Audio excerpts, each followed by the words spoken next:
going to pick up this old Explorer. She has what appears to be 2 flat tires. This one obviously is not going to take air. Not looking good. And this one is completely flat. I hope I'm going to try to put air in that one in a minute. It's got some damage and the water's been getting into it. Some holes, some bullet holes in the window and stuff. But here's kind of what we're working with on the inside. A little bit of water. She smells ripe. Yeah, pungent.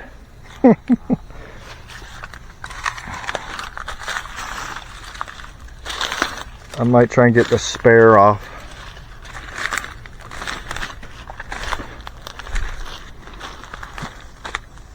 And yeah, you can see these tires are rough.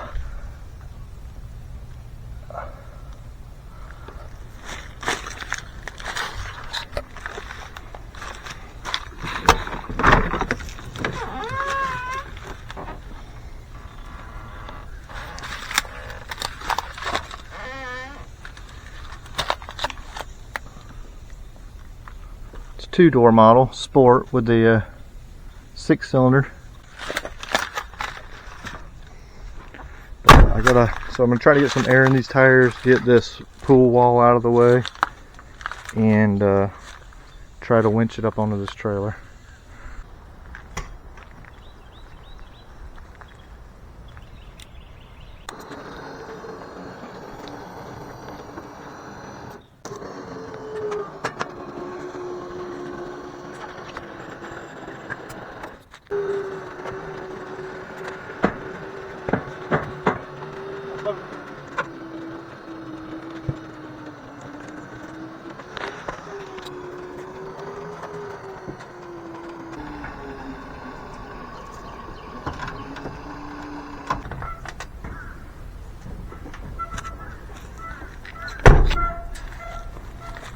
Alright, now you're going to just roll forward perfectly for us, little buddy.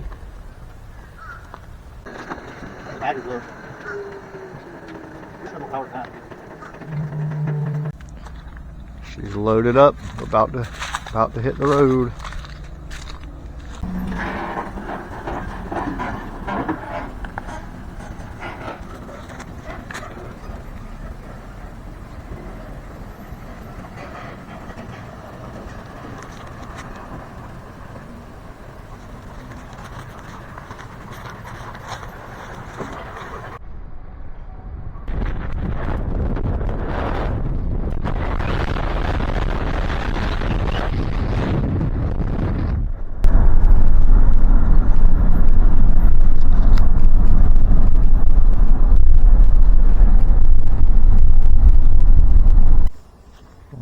We're back at the shop. I'm about to try to get it off of here.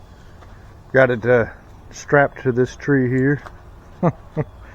So in theory the back of the truck should stay exactly where it is. I'm going to pull the trailer forward, and then there's a kind of a berm of dirt here, plus it has 2 flat tires on the other side, so I don't think it'll move. And then I've got like another strap here to another tree, so that shouldn't be able to roll backward either. So go ahead and pull forward.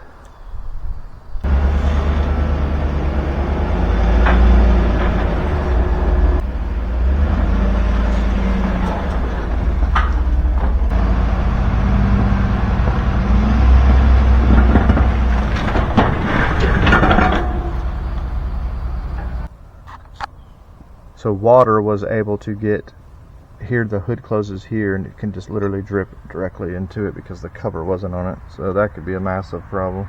This is the 4.0 V6. That was the standard motor in the 92 Explorer Sport. I'm told that it runs. I smell bad fuel, and so I got a battery. So I know right off the bat it needs at least 4 tires, a battery, a belt, and I think the fuel tank cleaned, possibly a new fuel pump, or at least the tank cleaned, because you can smell the rotted fuel in it. that's all I know at this point. I haven't even tried to turn it over or turn it by hand or anything. Lots of evidence of mice droppings and cobwebs, but if you see, the bait's gone. There was peanut butter on there, so it sat there and licked the peanut butter off and didn't trip it.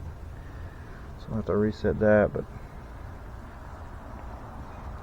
it's rough. The more you look at it, you see it, like all the rust. It's been the windshield's been leaking because it had gotten shot, and it got cracked, I think, when a tree fell on the roof up here.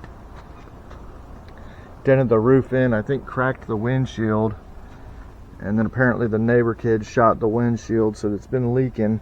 And the more I look, it's just all the metal is rusty. You see the bolts, the steering down here, everywhere's just rusty and corroded. It's really bad over on the other side by the door. Even down here on the seat mounts. I know it's not bad, but it's just, you know, even the speaker. People up north are like, it's in great shape. The headliner's moldy. But I think as far as, you know, all the drivetrain is here and it runs. There's got a hole here. I don't know if that was the squirter. You see the dent on the roof. And the clear coat is just coming off the whole thing. This is that bad rust. I think let's see, that's broken. And these are just, this window has been down. So I would imagine the back side of these switches is all corroded. There's some mold down in there. And this is just, the water's just been, you know, sitting in this door sill. But it's not like the floor is rusted out or anything. So it's totally salvageable, but I don't know that I would try to like restore it to pristine condition because of this. Which, golly, that back seat though looks like almost like new. Look at that. Too bad the headliner. You can see the mold on the grab bar there, and the mold's all up on the headliner. It's got it's showing 74,000, so it's 174,000. It's a 5-speed manual, 2-door, so pretty cool little truck. But yeah, I don't know if I showed these tires, man. So the tires are from I had looked at the date codes on the back side on the DOT. They're it was either 2002 or 2003. It's currently 2024, so these are like 21 or 22-year-old tires. And I'm not sure, but the tire thing is just destroyed. 3 out of 4 look like that. I think this one's the best one, but I would imagine if it rolled a little bit, it would just do the same thing. And those are good tires too, but obviously they don't last over 20 years sitting in the sun.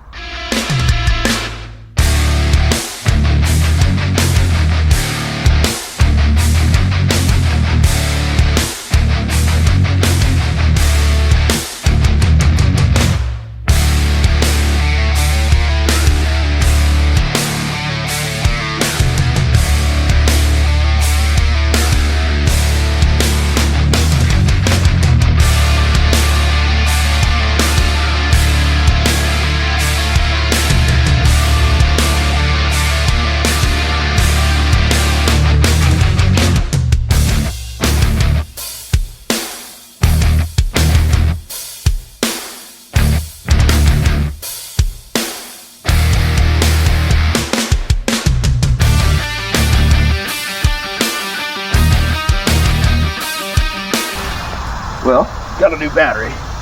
There's a real simple reason I chose this one. Doesn't have a go handle. It's the cheapest one I could find.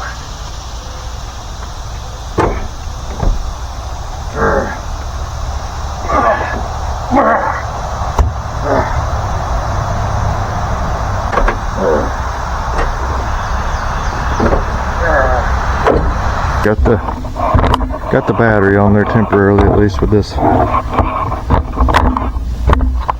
vice grips. Let's see what she does when I bump it.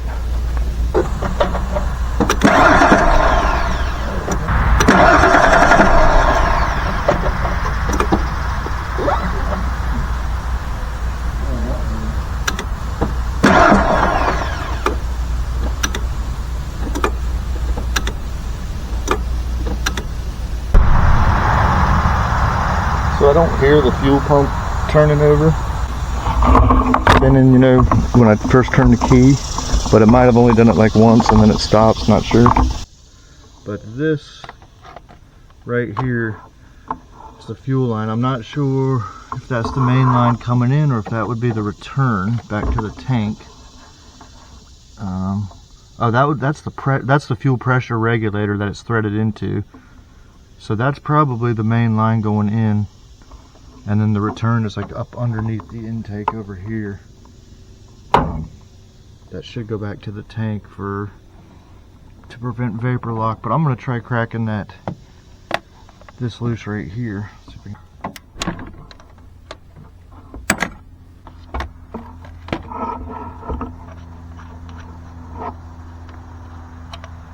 Well, that just popped right off. So I don't have anybody to turn this over for me here. That seems like a pretty good starting point. Let's see if fuel would spray out of that when I just smell rotted gas in the tank. Let's see how it smells here. Definitely smells like varnished, rotted fuel. I guess I could just turn it over and then come look and see if there's a giant puddle of fuel everywhere.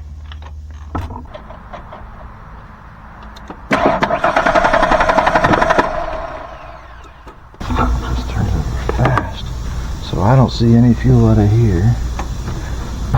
So nothing so far out of that. Showing half a tank. I'm just gonna put a little fuel in here. I got the fuel line pulled up on the motor. And this just seems like the quickest, easiest way, just to add a little bit and see if it pumps, because it's not pumping any fuel right now. Out of the fuel line at the motor. So I don't know if it's a bad pump or bad wiring or whoops.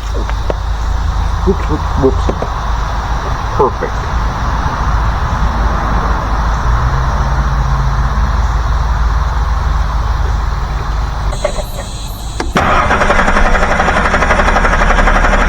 It still wasn't spraying fuel.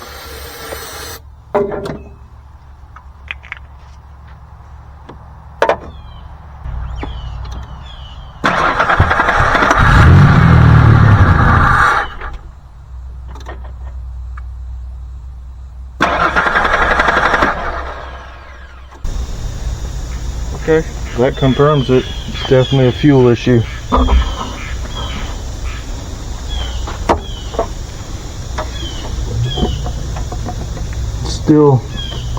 Still nothing coming out of this line here.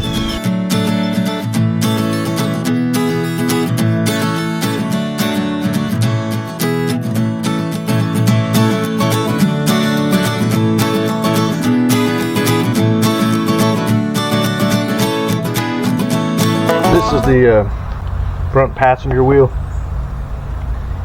and it's locked. I could barely turn it when I had a tire on there. So I don't know, sometimes these hoses collapse internally and then the fluid passes down into the caliper, and when the hose collapses, the fluid can't go backwards, so that prevents the brake pad from going back, you know. That may or may not be the case with this. But what is this? Looks like a spark plug dropped. It is.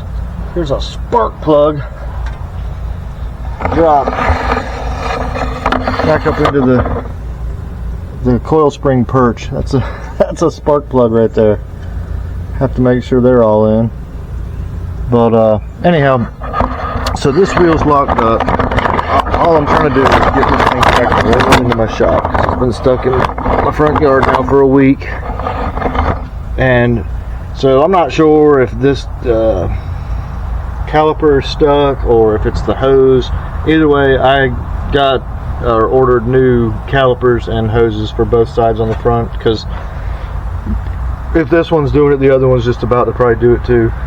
So anyhow, what I'm gonna do right now is just get this I think I'm just gonna get the brake hose off, and if it's still stuck, then I'll just remove the whole caliper and pinch the hose just to stop the fluid. I'll just put some vice grips on there. So let's see if this will bust loose. This banjo nut.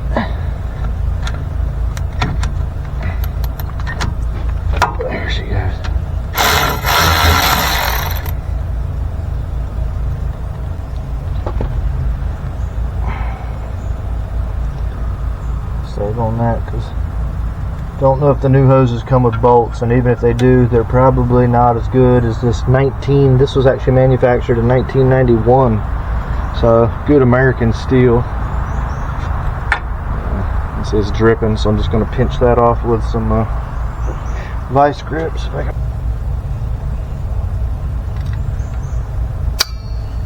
That should stop. So let's see if that. Nope, it still will not rotate.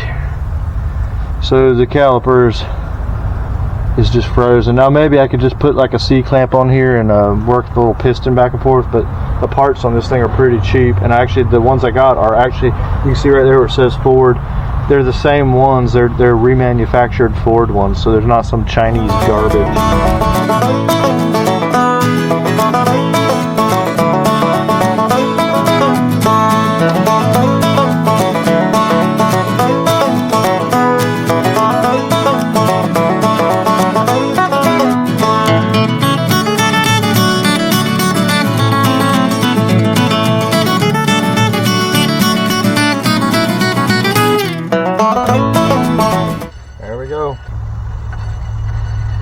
Now I can roll the truck around. Ordered these through Priority Tire. These little, I'm not even sure how you say it, foursome mudders, MTs, little 235 75 15s. There was 39 50s on here. These are just a tiny bit smaller, but I just got back from getting them mounted. I had them shipped here and then had them mounted. So I'll get them put on.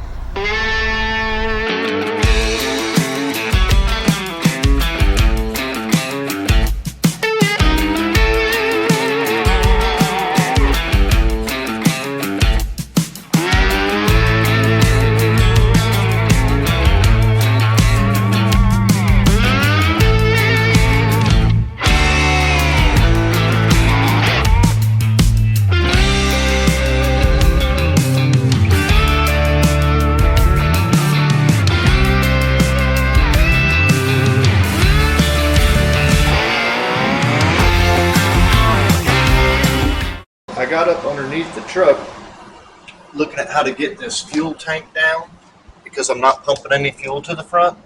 So I was studying how to get the fuel tank down, and I noticed chewed wires. I pulled them down a little bit, but you could see there's actually three. There's a third one right here, a little green one. It's on this, it's here. There it is. So those three have been chewed in half. If you look right up here, see my finger splitter.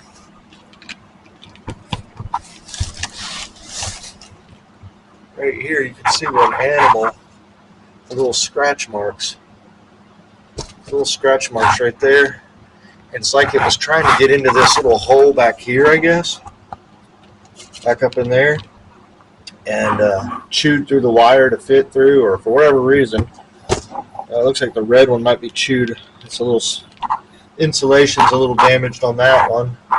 And then obviously the pink one's cut, the orange one, and the green one. So this is a plastic fuel tank with a steel like skid pan to protect it. And it looks like it also serves, the pan holds the tank up. So I was looking at how to get it down, and it's like these two bolts here, a couple at the back. My point is, I hope that these chewed wiring go to the fuel pump. I can't see the fuel pump, right? It's there. It's in the top of the tank, and I can't see it. So I'm going to repair those wires and see if that'll get power back to that fuel pump. Because right now it's not. I don't hear it kicking on.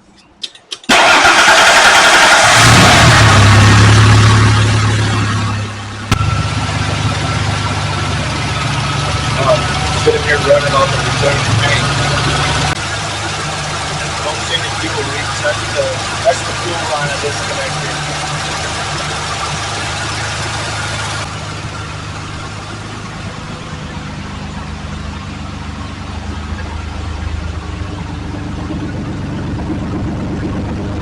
Ain't smoking.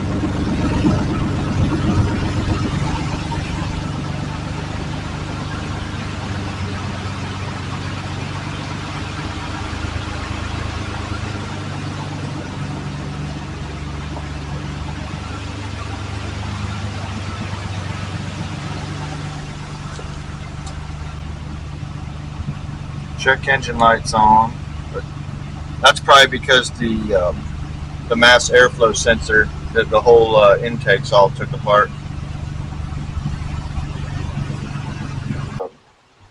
Clutch master cylinder is completely empty.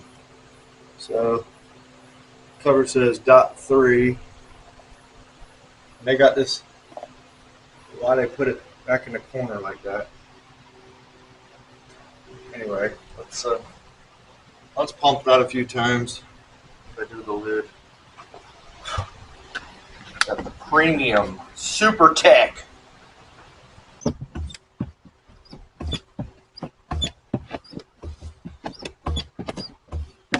Get some fluid went down at all.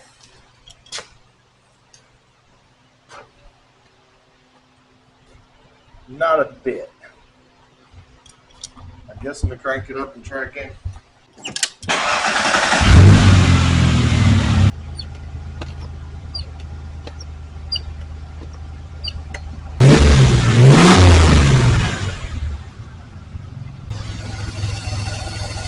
That fluid ain't moving in at all.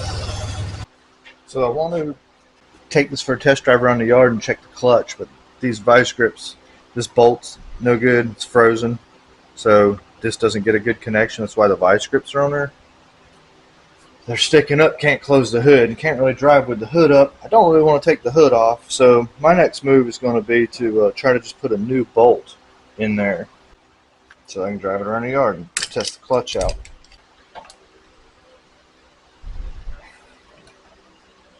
The dumbest stuff happens with cars, you know.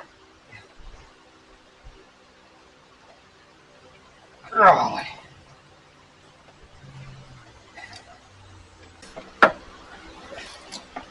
It's actually moving. Okay, let's see if we got anything remotely close to this. I got bolts all over the place. These might be the quickest place to look. These are way too short.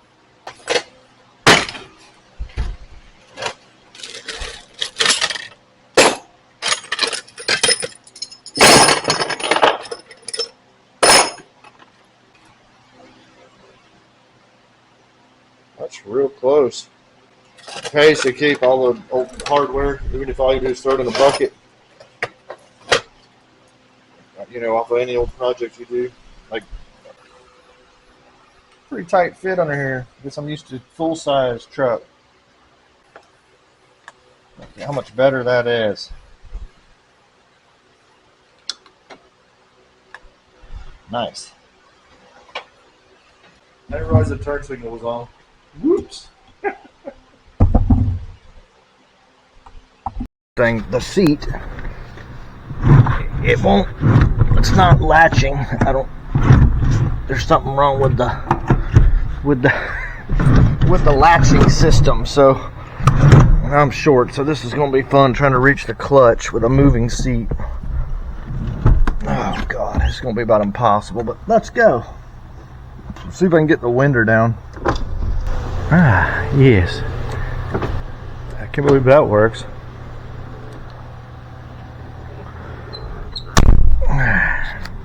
Let's see if she'll... Not sure what I forgot, but good Lord, I really can't reach the clutch. I might have to try to do something with this seat. This is... Come on, dumb seat. Ah, this is quite the problem.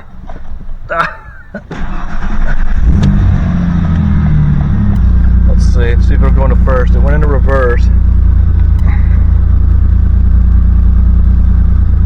Oh, it went into first. Letting the clutch out. That pulled all the chocks.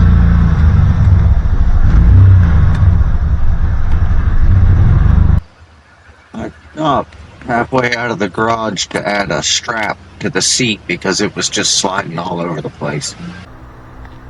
Okay, got the towel to keep the mold off of the butt, and the strap hastily strapped under the seat, ready to fall off to try to keep where I can reach the pedal. Oh, I might need to tighten that strap just a hair.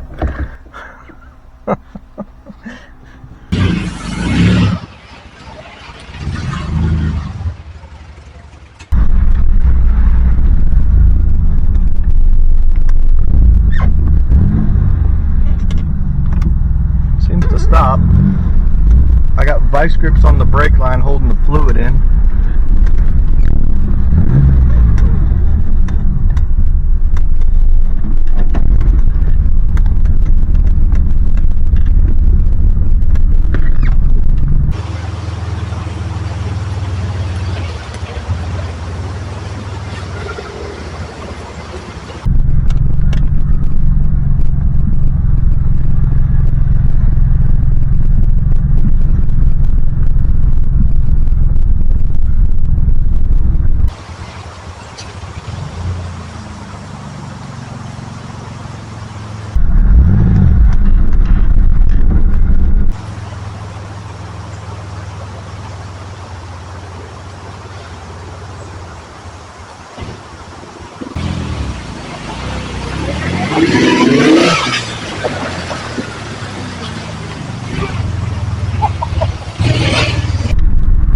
That's very herky-jerky. I don't know if it seems like it's running horribly.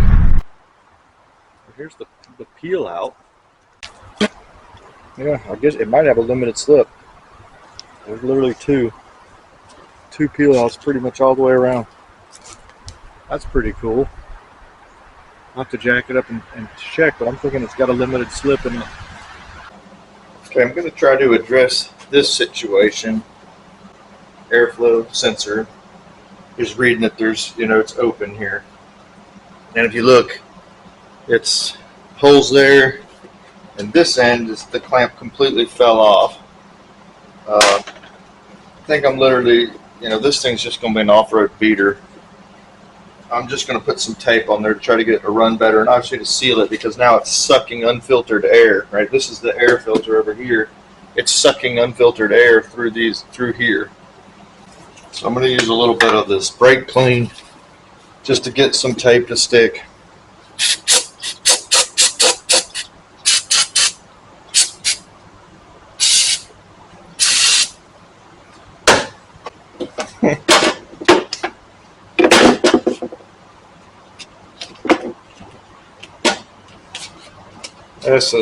This is premium quality right here. I might try to find one, but for now, keep the dirt out of the motor. And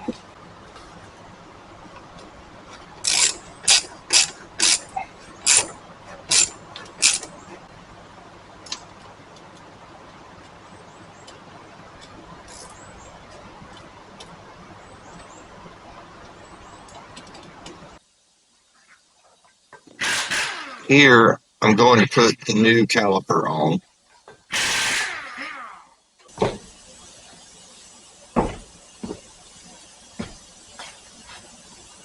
it's kind of weird.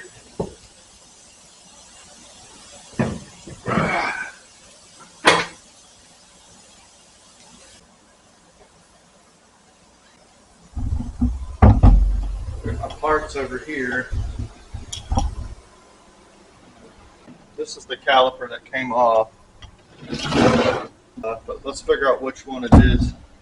This is the parts table. It showed this as a refurbished part, but it showed, see how this one, which I think it's refurbished too based off of that tag, but how it says Ford on it. And that's how they showed it in the picture, as if it was an original Ford one refurbished. And this is what they sent. It doesn't have the Ford stamp on it.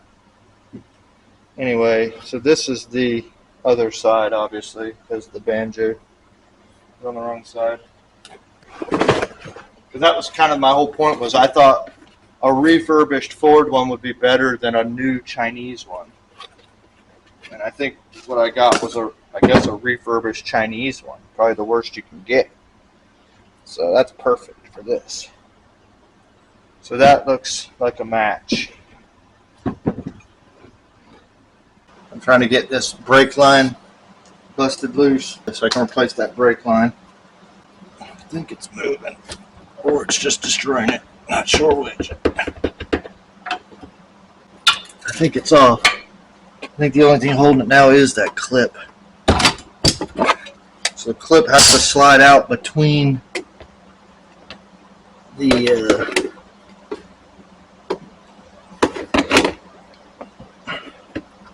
yes. So here's the brake line. The clip has to slide out between the two, so you gotta get the clip off first. Or I'm sorry, the brake line has to come off first. There we go. Yay! I got the new hose fed up through there. That was fun. They don't leave you a lot of room in here. I don't really have the right tool. I need this and I think it's 7/16. A open end box wrench. All right, so let's see if we can't mess this up. Go ahead and put just a little smidge of grease on this.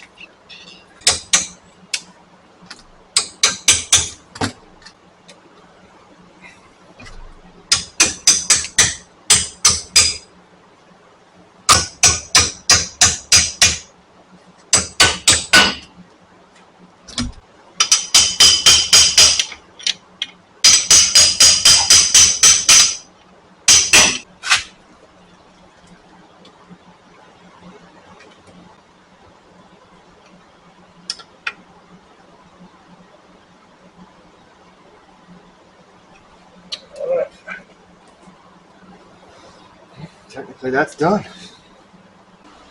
Before I can turn this bad boy into a Jeep, I need to remove some of this plastic and stuff, because if you look, it just covers all the metal and everything, and I don't know if I can maybe remove some of the glass, and also it'll show me if there's any wiring hid back here.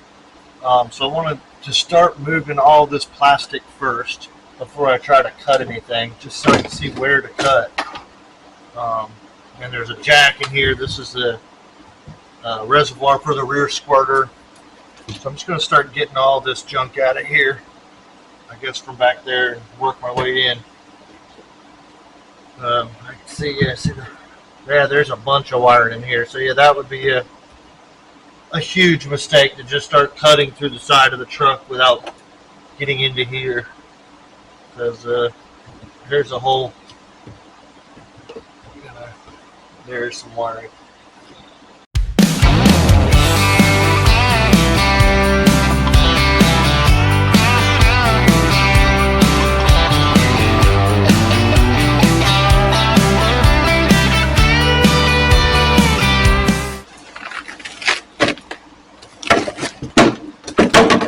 What the? Oh, it's rusting out the whole car. When you got the water leaking in and carpeting, this is what's happening to the floor. That's all rust. This is some cool stuff Ford used. Some cardboard to fill in the so the floor would be flat. But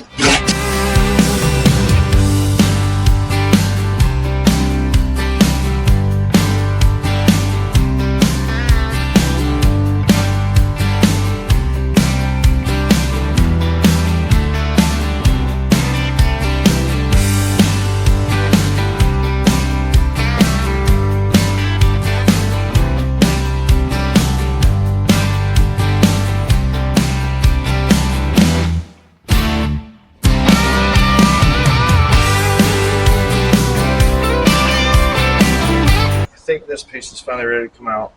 It had a lot of stuff going through it. Those seat belts and blah blah blah. But here we go. Let's see all can break drain out of here. Yes, yes.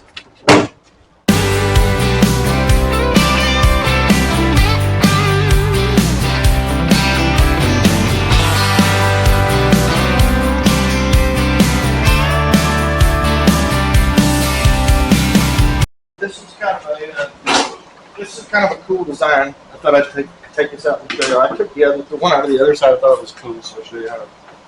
So it's the two bolts I think I had pointed out a minute ago.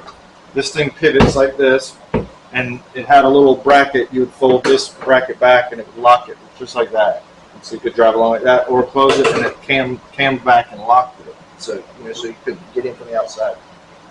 Interesting. It's just these two little bolts.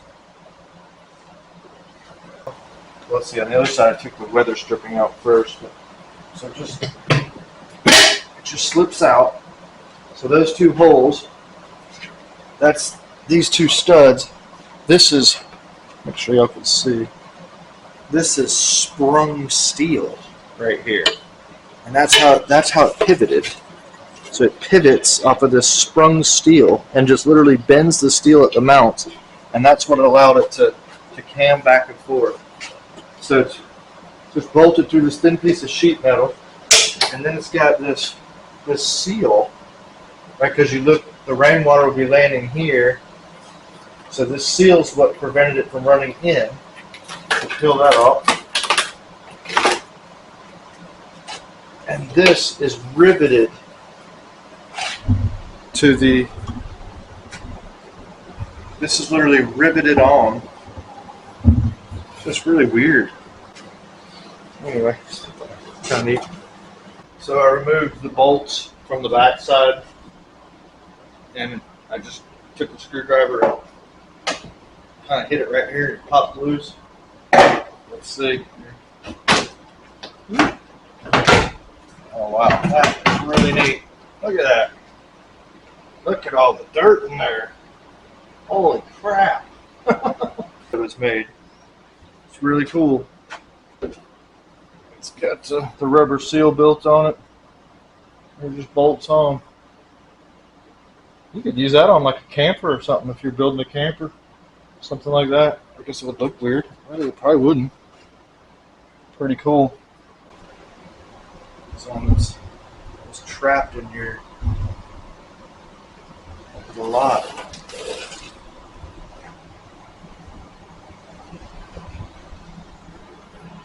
Ants or something. I want to get the headliner out first before I take the door, the rear door, because that way there I can see the wiring and stuff going up to all the stuff up there. But before I get the headliner, I've got to get some of this smaller stuff, like these grab handles. I was just going to go ahead and get some of the stuff off the wall.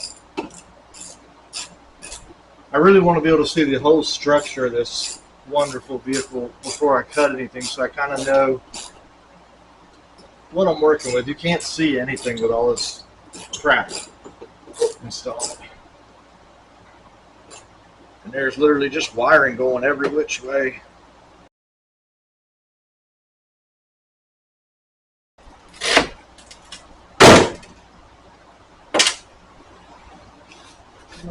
This one's ripped out too.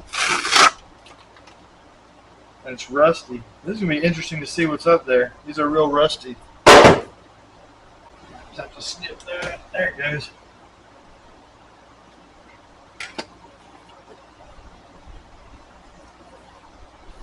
The lights are still connected, but too lazy to do anything about that. They're actually on, so that's exciting.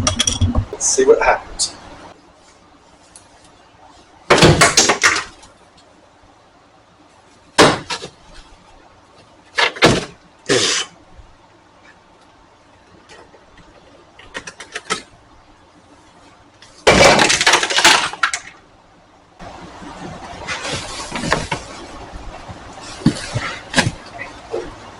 I'm going to do this with the dim light on.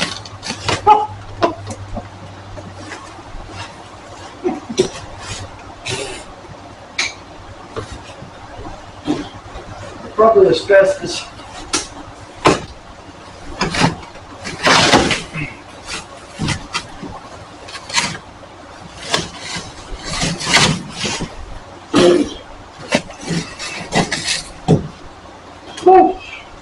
It's fiberglass. Nice, that itchy fiberglass. We'll be sure and dispose of this in an environmentally friendly way.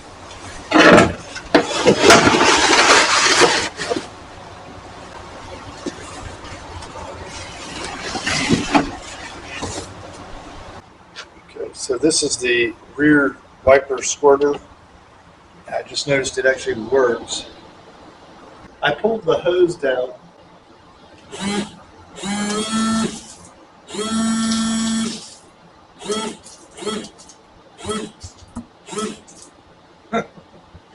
All right, yeah, we need that. That could be the hand washer 6000. So I think I'm gonna leave this tank here. This is the tank. This is the fill. This is where you fill it from. You flip the back door open and then you can fill water there. Just flows through here into this tank. I think I can pull off this tubing. It originally went up into here through the door and shot onto the window, but we don't need all that crap. But we can take this, pull all this crap out, maybe flip it somewhere down in here, and it'll be like the like a hand washer. How cool will that be?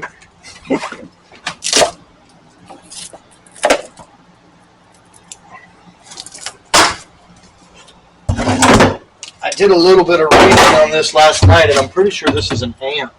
There's just some forums, and the ones that I was reading were from models a couple years newer. This is a 92. I think they were talking about like a 98, and they were saying on those, this was mounted on the sub, and there was a subwoofer option, which I guess this could have had when it was new, but this is the sport model, and I don't think they're talking about the sport model either. But I mean, obviously that's got to be the amp. I haven't traced the wiring back to see if it goes to a speaker, but I guess it wouldn't. It would probably go to the stereo and go to the battery or to the fuse box and then back to the speaker probably. But I don't know, does it even go into the same harness? This is black. There's one more thing to look into, but I'm pretty sure that's what it is. Or I could probably even Google that part number.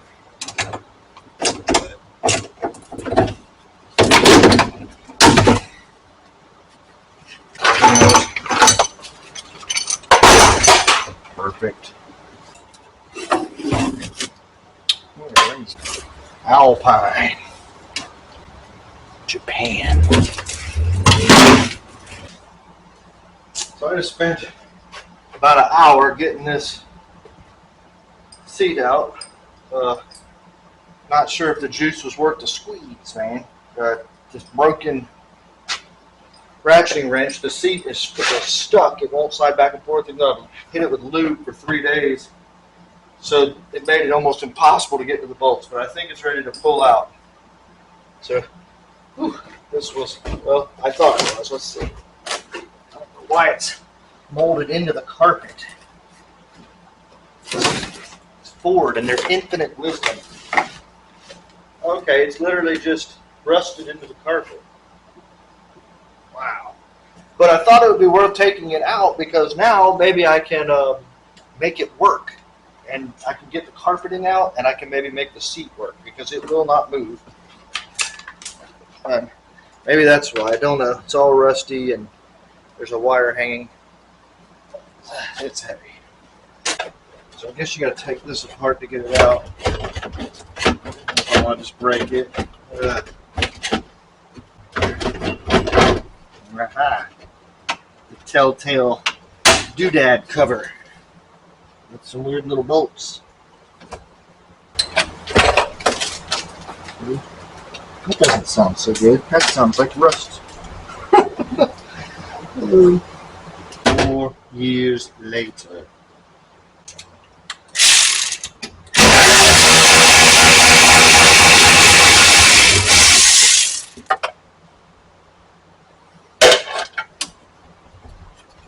This other side.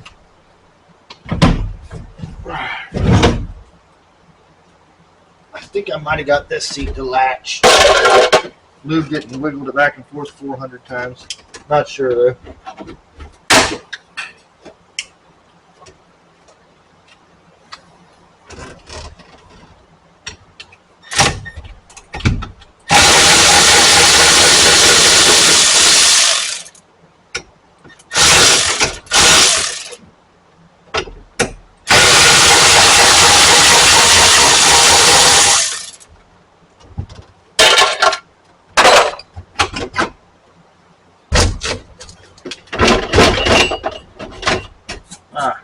Another self-tap.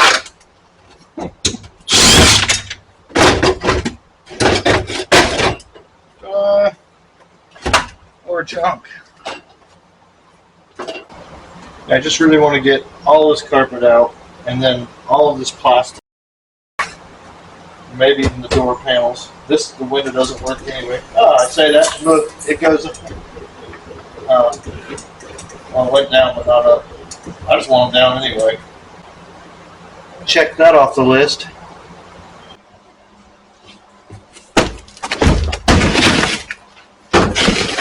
That's good. Real good.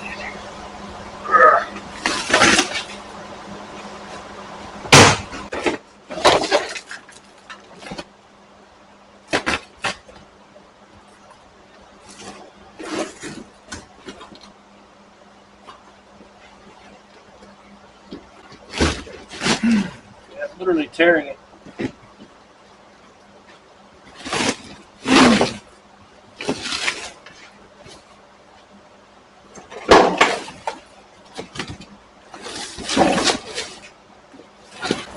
What the deuce? There's this. There's a rusty Cyrus radio under the carpet. What's that?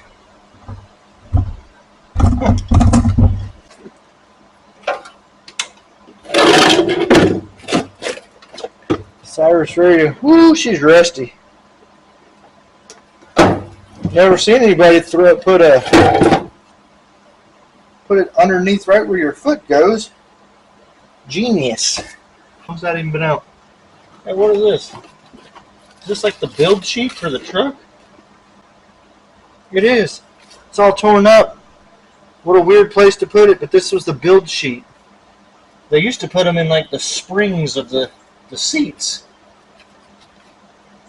It's destroyed, but it's a metric speedometer, radio, rear window defroster, cargo cover, all kinds of stuff.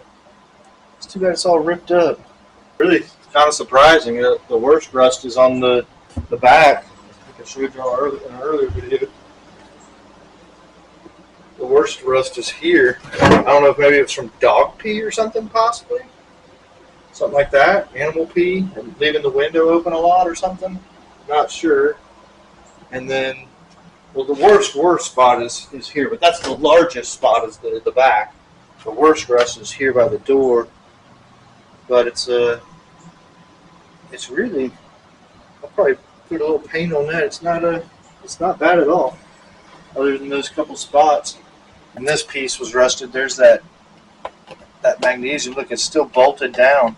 How weird is that? So some of y'all might have already noticed, but so this is the wiring that goes over, and this was plugged into the seat belt. The seat belt was right here. Just, I guess, triggers the light if you're not wearing your seat belt on the dash. And look, that's the seat mount. That's where the seat mount was bolted there and there, and you can see the footprint of the seat was literally pushed the wiring. So that's from the factory. They bolted the seat over the top of the wire that went to the. I can't believe it even worked. Look at that. You can see, yeah, before it was coated. Okay, so they ran the wiring, then they coated in this red paint or whatever it is, and then they put the seat in, so it was stuck down. They just bolted the seat right over it. Lucky that didn't cause it to keep the seatbelt light on or something. But anyway, thought that was kind of interesting. I've got all the wiring. I actually had bolts and stuff to hold the wiring in, but I got the wiring disconnected, and I have the struts that hold it up disconnected. And there's two ways you can take this back gate off. You could open it up and do it from out here, or you can close it and take it from the inside. I feel like that's going to be safer. May or may not fall out and explode, but at least I won't go underneath it. So I'm going to climb in there and take those bolts out.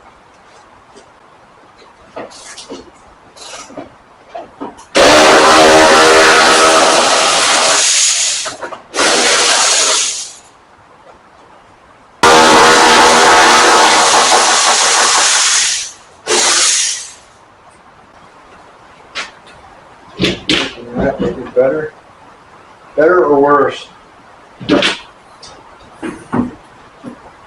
Worse and better? Perfect. She's not happy.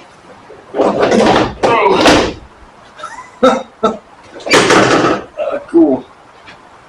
This thing is heavy. Be putting over people's heads. I can't believe these gas struts still work. Maybe they're not original.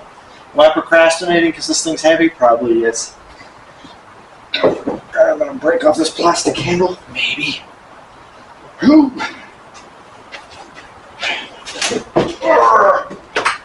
Oh my gosh.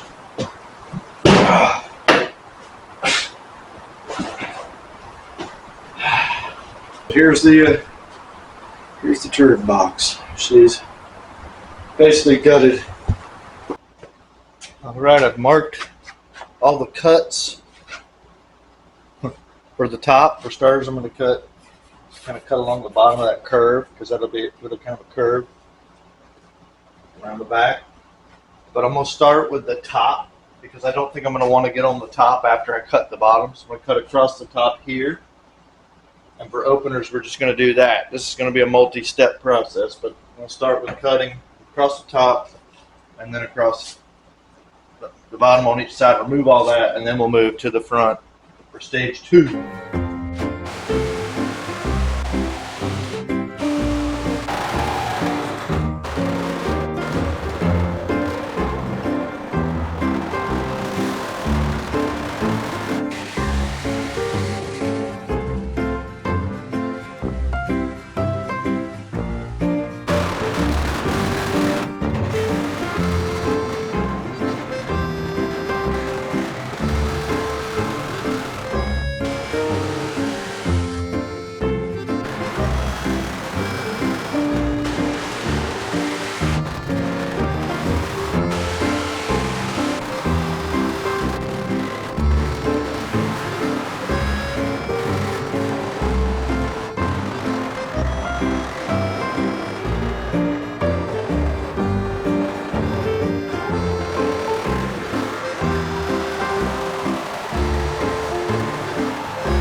Got our first sweet cut made. It's mildly satisfying. Didn't quite follow the line, but that's okay. I can trim it. This is just, I let this back half off before I really know what to do for the next step. Debating possibly kind of cutting out the roof here, kind of this in a rectangle, and leaving kind of basically the shape of what you're seeing, but leaving the perimeter like 4 inches of metal, because there's supports here and here and here, basically here, across there. So that would be ideal for strength.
Through. Wowzer. That's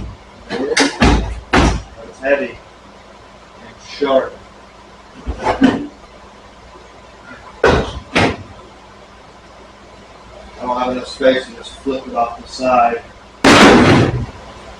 Let's see, put it down in here.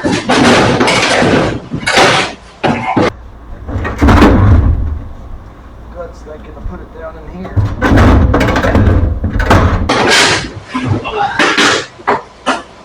Banging.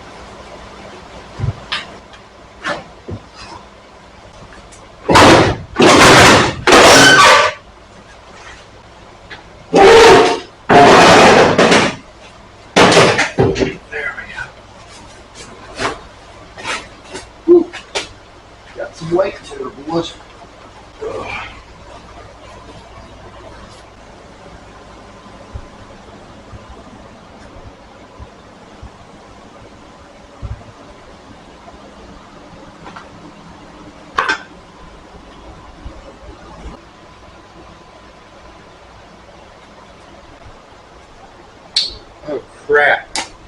Scratched it a little bit.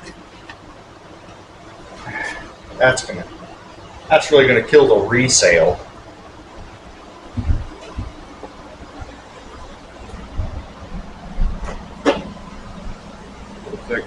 Back.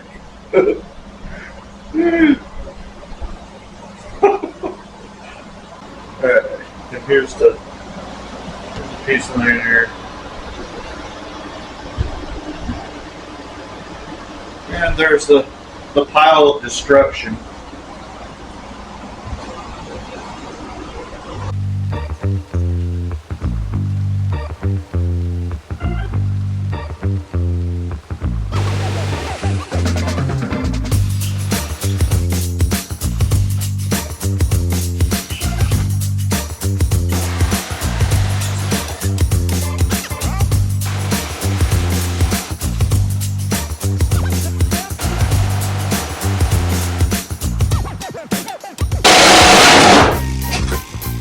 There we go. That's a factory option.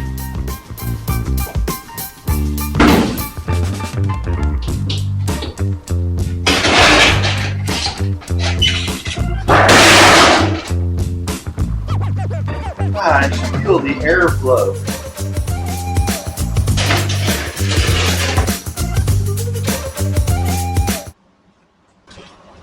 Oh yeah. That definitely opened it up.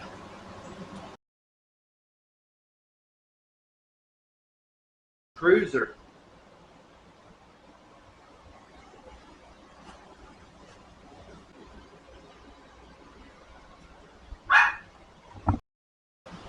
Hello. This just got this chucked in here, mocked up. This is the rubber that was around the back door that I took off of the truck. Went around the entire back opening, and it pops back onto here pretty good to where they can kind of protect this sharp edge.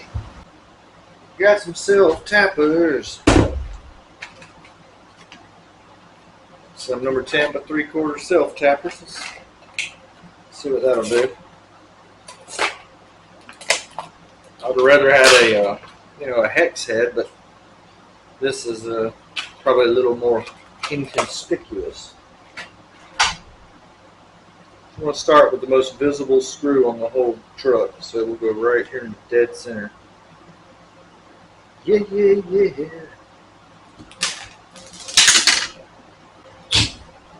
Doesn't want the self-tap.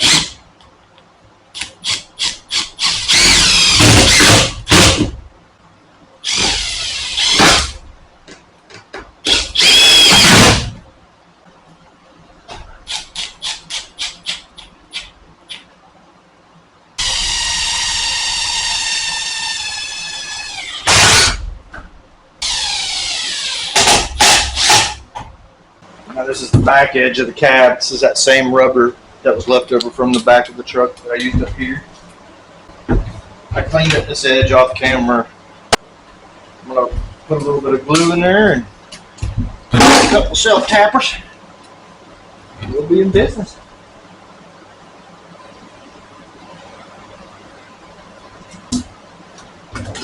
Ooh.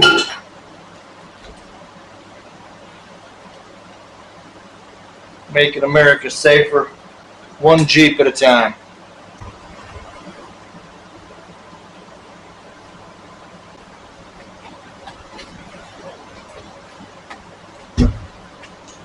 I've been going back and forth with what to do with this section. So I leveled this cut off a lot more than the other side. It's been like this on this angle. Leveled that off, and what I think I'm going to do is take a section of metal that's left over from the roof, weld it in here, and then I'm going to use this pipe I made to cover this edge and butt up to this weld in section, because the side of the truck rolls inward right here, and when you try to run this pipe all the way to the end, it sort of sticks out. It just doesn't look right. That's kind of what the way it gets this gap. So I think I'm just gonna, this is a pattern. I painted it and cut it and everything last night, and then I decided to fit it better up here instead of just having it end square here. I've got it rounded over into here. It pops down pretty good. Anyway, so it'll look like that on the front. That's what I'm going for. So this is just a pattern. I'm going to make it out of a longer piece. I got a longer piece of pipe. But I think I'm going to get rid of all this crap and just basically bump it up to this patch panel here. That was what I thought looked the best.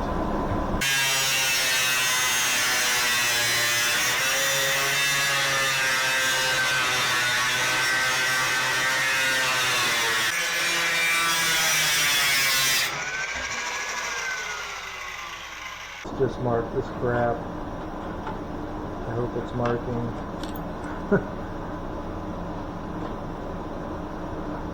Wood. Alright, so here it is. Oh, is that Texas? After I snipped her out. Fits pretty good. Oops, sorry. Tack weld it and tap on it as I'm welding it and all that, and then just grind it in.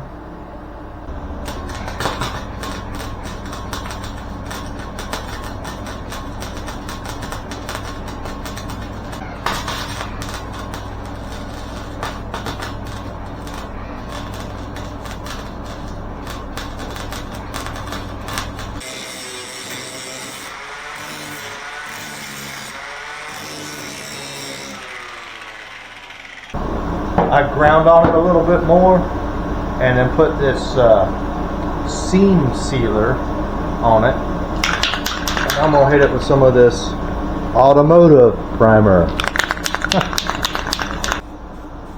Come on, tip. Tip's fitting all over the place. Okay, made a patch panel for the other side here.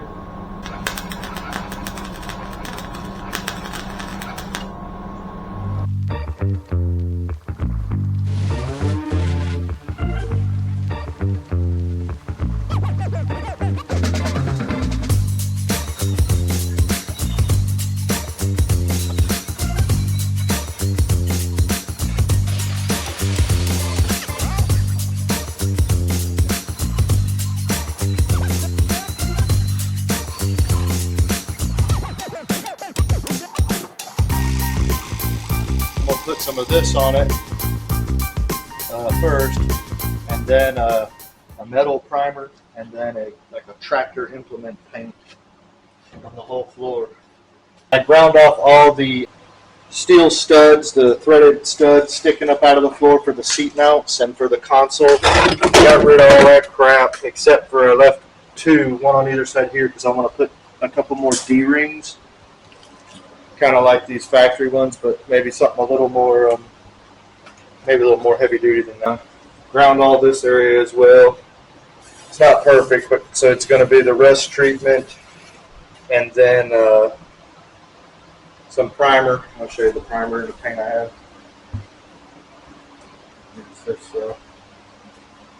Couldn't find it. I got this at Tractor Supply. I could not find, the Rust-Oleum brand primer at their store. So I'm just going to brush it on with this. But, it is an exterior oil-based tractor, truck, and implement enamel. And it's a primer. And then here's the low gloss black farm implement.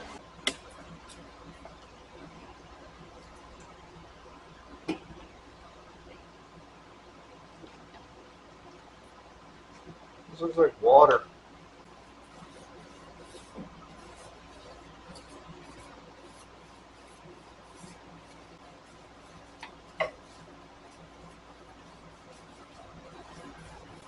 Seems odorless.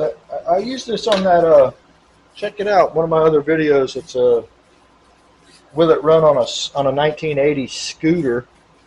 I used this on the gas tank. It worked pretty good. Yeah, I can see it kind of changing the color of the rust a little bit.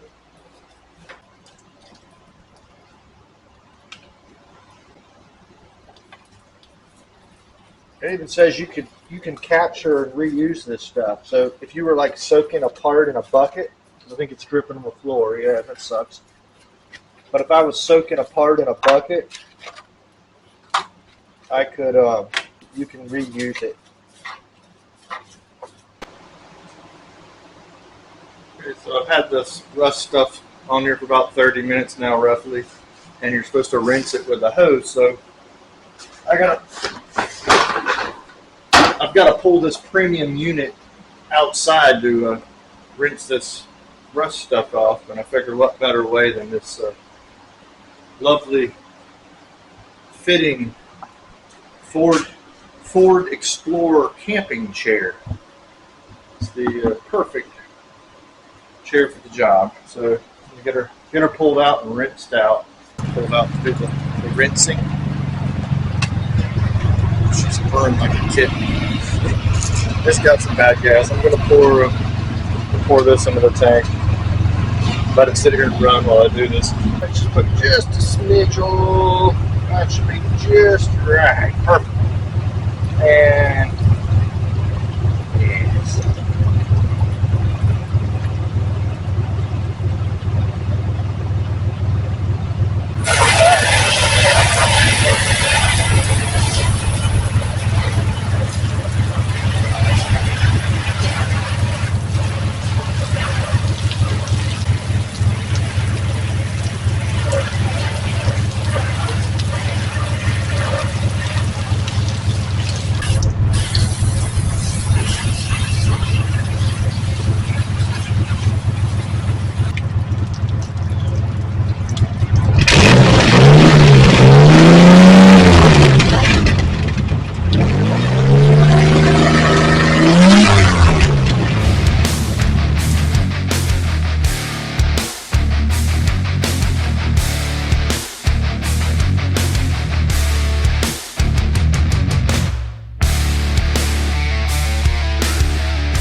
So sorry, it's raining out today. A little bit of noise on the tin roof. What I want to do is sand this hood down a little bit because it looks terrible. And I've got some graphics I want to put on here. And I just don't think it's going to look good with a nice shiny graphic on this rough hood. And I'll bring y'all in just to get an idea of what it looks like. It's pretty rough. I get it's got I see there's a crack right here. It's like cracks in it here. I don't know if that's body filler, I guess. This has been repainted at one point, and the all the clear coat is peeling off, and the hood just looks horrible. It's the worst part of the whole truck, and I have a big graphic I want to put across here, so I'm just going to go ahead and sand that. Just a little bit, and then just rattle can just the hood.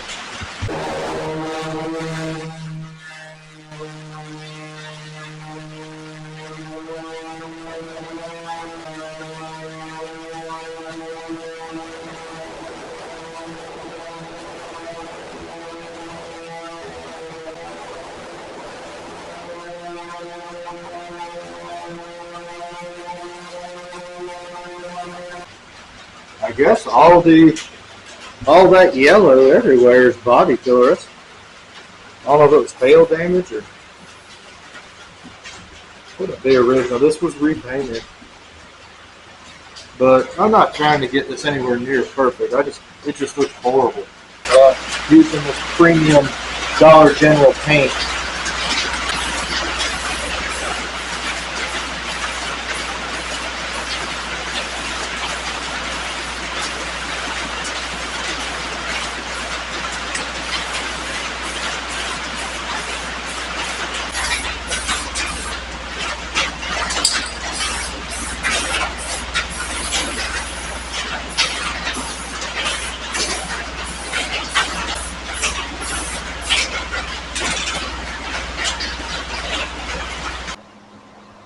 Here's the paint dried a couple days later. Uh, it's better than it was. It's horrible. This paint obviously has a lot more orange in it than the original factory paint, but it's just going to have to do for now. This is usually pretty satisfying, filling this tape.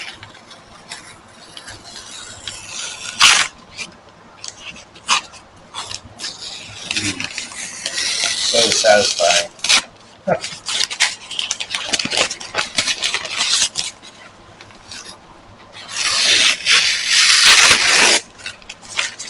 Ooh, look at that gem. Ooh.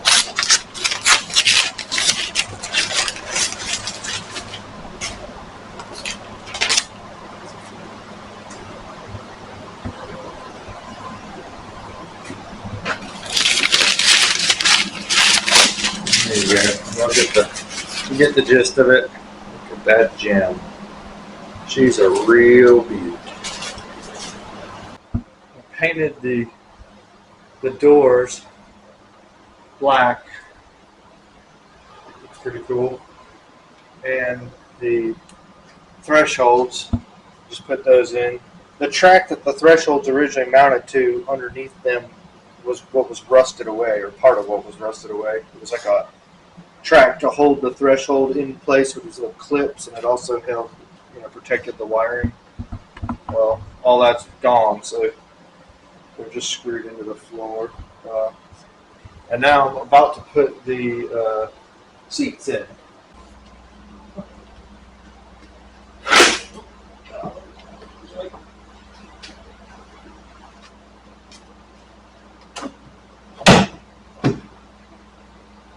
This is actually kind of exciting. I don't know, for me, 'cause this is a little while coming. Come on, baby.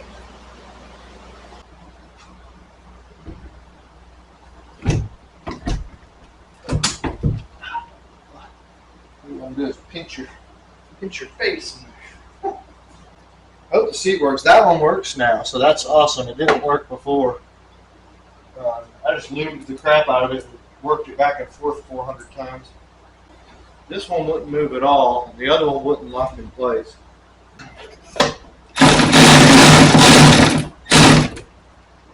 I have some seat covers on the way. They could be or get delivered anytime now. Oh, my wrench is messed up. Sometimes she works, sometimes she don't. They were pretty good. They're just, oh man, this paint. They got a lot of miles on them.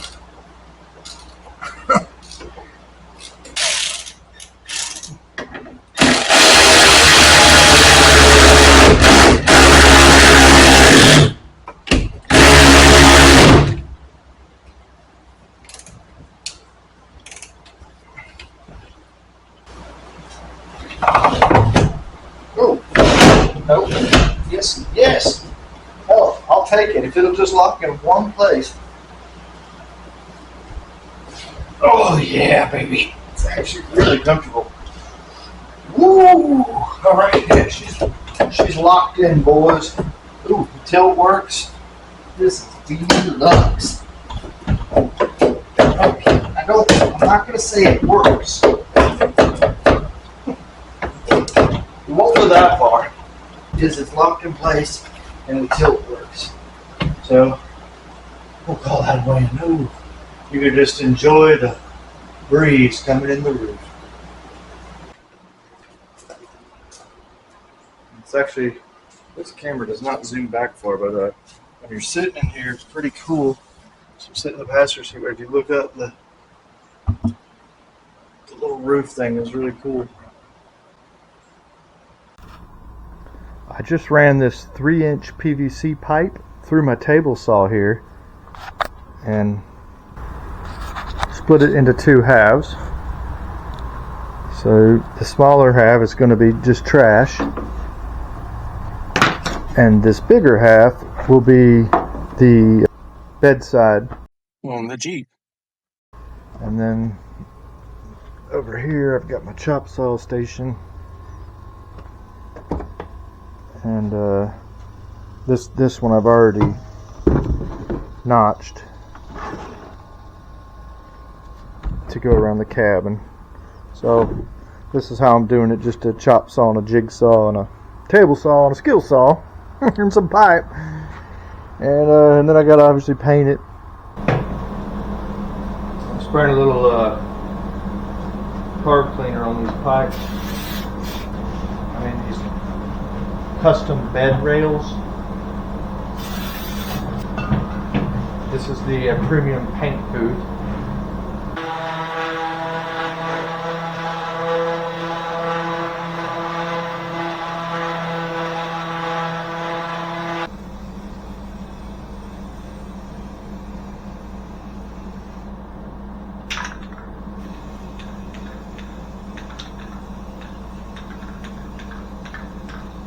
So I had made all this and filmed it with this was actually a garage door bottom rubber, and I screwed it over, and I took this piece of aluminum, it's like valley flashing, kind of shaped it.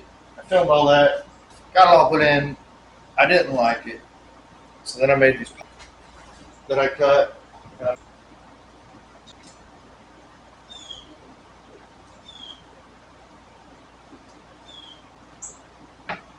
Oh, they squirt me. There we go. That is premium. Premium.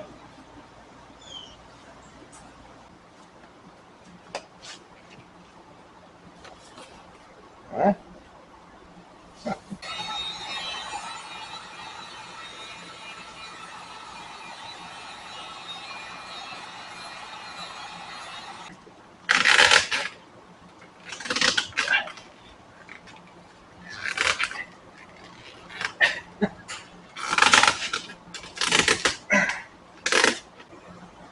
Kind of cool.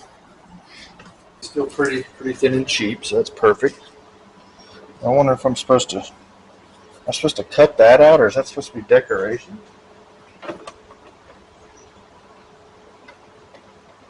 Too shabby. We left the top of the P off. And now for some sweet oil change action. I can't see anything with this light glaring in my face.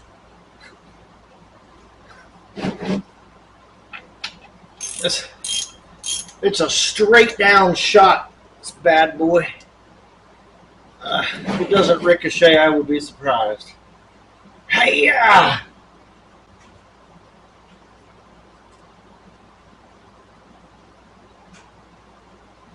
Okay, I don't even recall the last time I saw oil drain that dang slow. That's kind of weird. A little bit of sludge on the magnetic tip. Doesn't feel metallic, but a little sludgy. Shit's pretty black too. A little bit of metal too. So I got the cheapest stuff they had. This is the Walmart brand, the SuperTech. 5W30 is what the book recommended. Anyway, blah, blah, blah. Oil change! Man, that's got a strong smell. Never used this brand.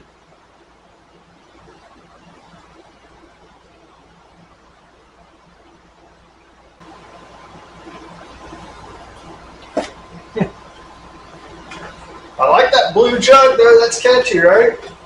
SuperTech. So they didn't have the air filter. I might just try to vacuum it out. Might as well.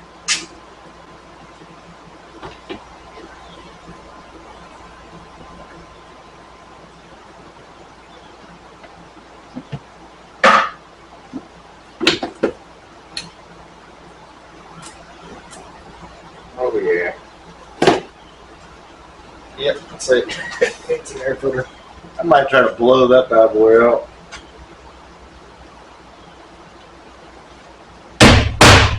Holy shnikes.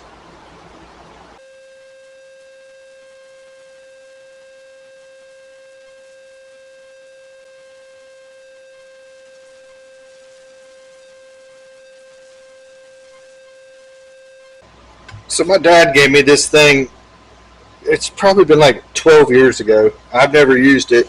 I just peeled off a nasty pad, but it works. Well, I unplugged it, but it does work. I just tested it. And I got these. I think it was $6 for these two. This is a 10-inch. So I'm going to try one of these on here. And I picked this up too. Try some of this too. And see if we can achieve that before, after. I don't know if it's mold or what it is, but the only thing that's even touched it with a lot of rubbing was carb cleaner. Like brake clean won't even get it off. I don't know what the heck's on this thing, but let's try this polishing compound. I've used with a lot of success on other vehicles. I've never used this polisher, but had success with compound on cars. And let's see what she'll do.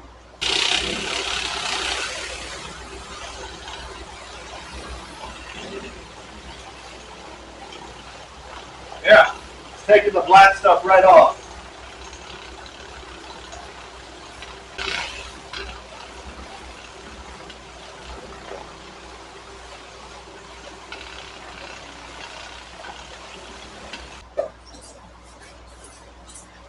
Look at that, man. That was not even 5 minutes of work. That's probably been the most rewarding 5 minutes of this entire project. Because it looks clean now. I got this sweet Dollar General automatic transmission fluid. Saved 45 cents a quart. I'm gonna try to pump a couple of these into there. It's a standard, manual transmission, so there is no filler dipstick from the top. You got to pump it in from underneath here. Why is it like that anyway? Why don't they? Come on, that's a pretty good question. Why does an automatic transmission have a filler tube and a dipstick from the top, and a manual one doesn't? All right, so that fits kind of down there. Let's pump away. Pump away. I guess it just needs the shorter hose, and then I can maybe use this correctly. Start over. It's already just going peachy swimmingly here.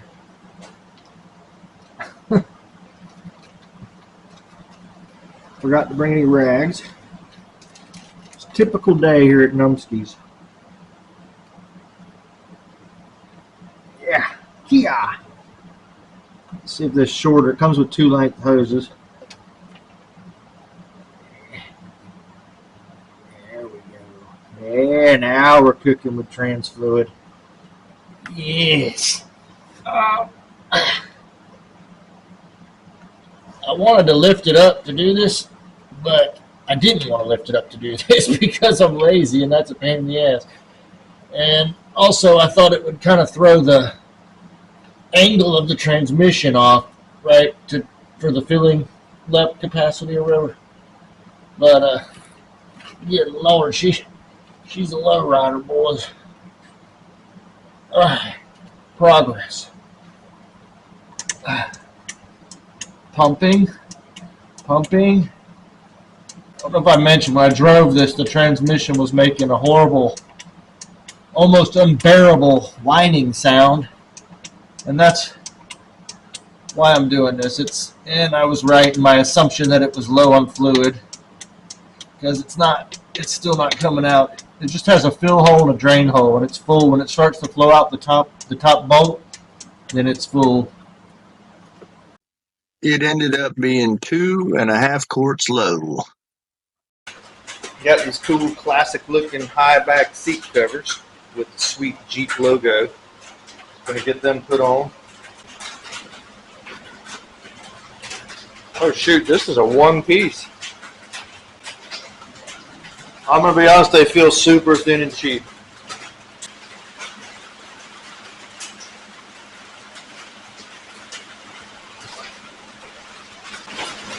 So that looks like something that would last a matter of weeks.